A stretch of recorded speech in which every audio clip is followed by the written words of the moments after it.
Hi, my name is Warren Tate. I've been associated with ME/CFS for about 30 years. I'm a university academic and biomedical researcher, but I'd like to now just embrace the question, what is ME/CFS? And I'm going to talk from the point of view of a researcher now.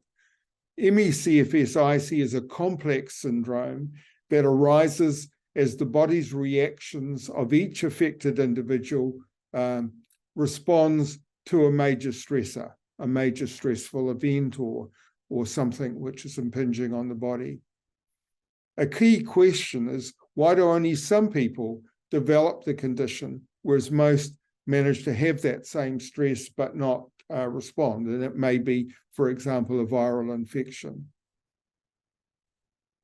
This has not been really addressed internationally very extensively at all. And so we have done some of our own studies, and from our own studies and just very recent international studies, it does seem this is a combination of what we call nature, that is, it's genetically inherited through your DNA, and that if you've got a certain number of minor variations to the DNA, that can give you a susceptibility for developing the illness. But it's also affected by nurture, and that from that I mean your life experiences and your prior health events. For example, if you've had a previous viral infection, it might just send your body into a susceptible state, whereas if there's another stressor comes along, you can develop ME/CFS. So both of these, either singly or in combination, can make a person vulnerable and susceptible getting the condition. And that, in a way, makes it very difficult for, of course, clinicians and patients alike. So what are the symptoms that ME/CFS patients experience? Well, there have been over 100 symptoms reported by patients that some experience, but not all would experience all of these symptoms. However, there are some core and common symptoms to all of those affected, actually by both ME/CFS and long COVID. So the core symptoms are fatigue, feeling extremely tired all of the time and very hard to do any daily activities, unrefreshing sleep, still feel tired after resting or sleeping, maybe even for long periods of time, but also problems sleeping, such as waking up often during the night.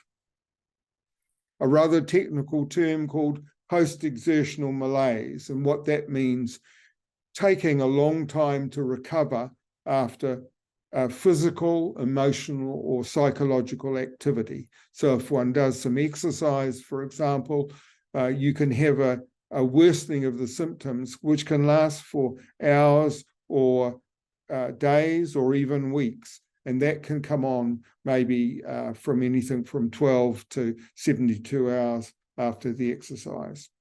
Brain fog. I first heard this when my daughter spoke to me about it with her illness, but it's now a common term. And it means problems with thinking, with memory and concentration, with just computation of simple things, a loss of those kinds of functions. That's a very common symptom.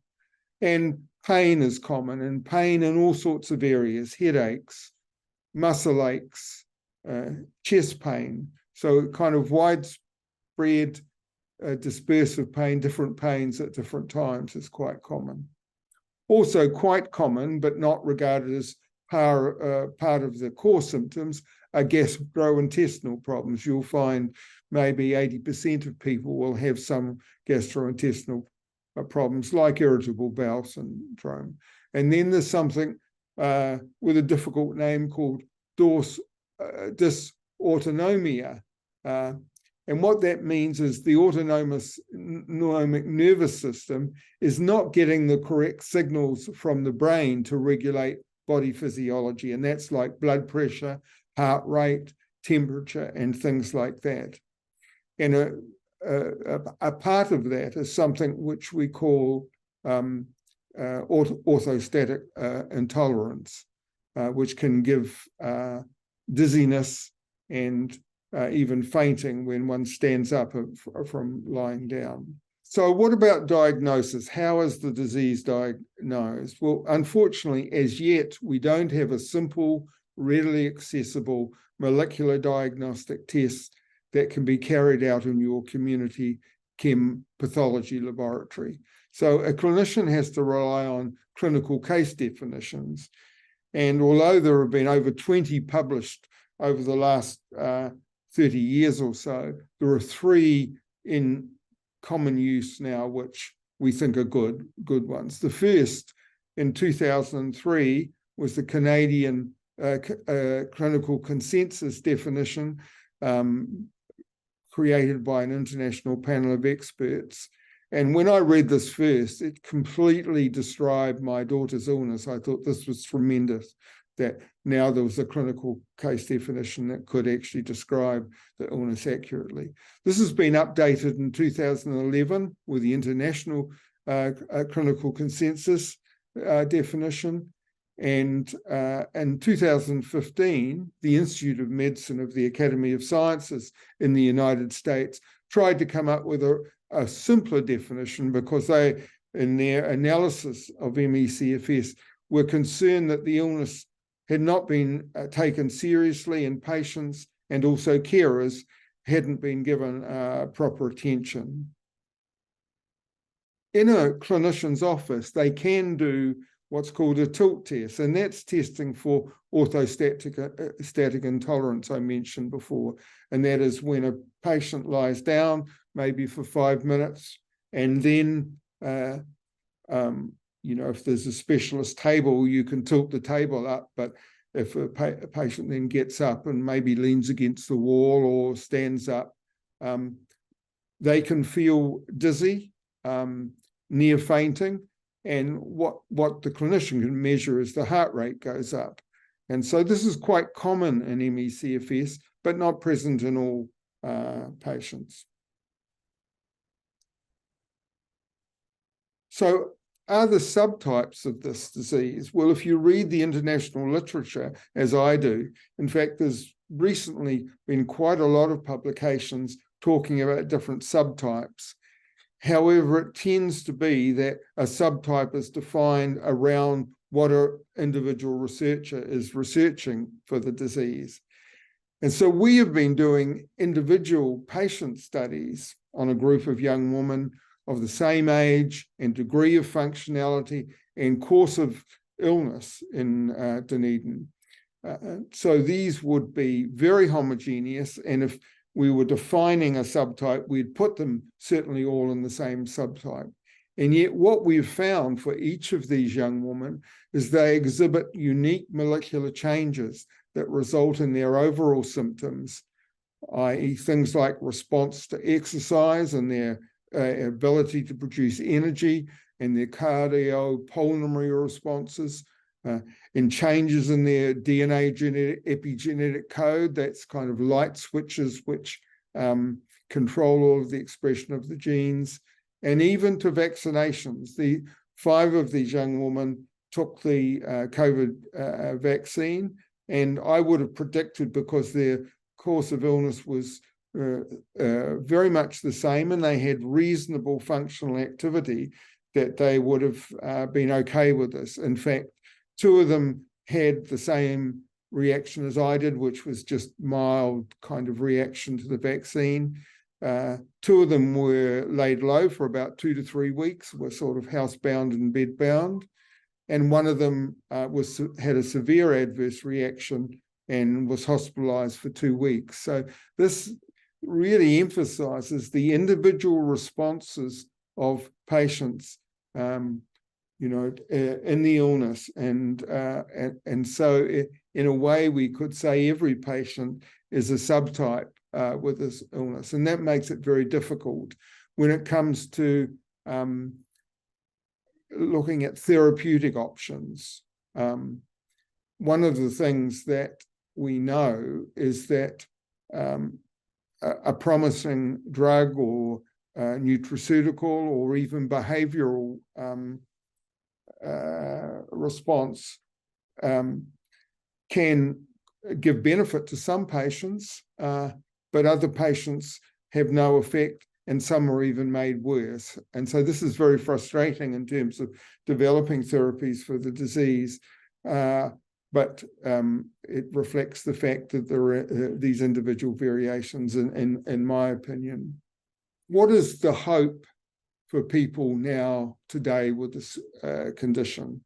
I'm quite optimistic because what we know is it is potentially reversible. We see people having remissions, even if the disease might come back later. And that means there are not permanent changes, and there's not just a decrease in functionality as we see with neurodegenerative diseases. One classic case is in pregnancy. In my own daughter's case, when she became pregnant, she had the best year of her ME CFS life. In other words, all her symptoms, they decreased markedly. Still there, but they decreased markedly. And that says that the dysfunctional physiology was being reversed. And so potentially it says that it's possible if we can just find the ways of actually doing it. So I'm quite optimistic about that. And what I'd like to feel, I've mentioned about subtypes earlier.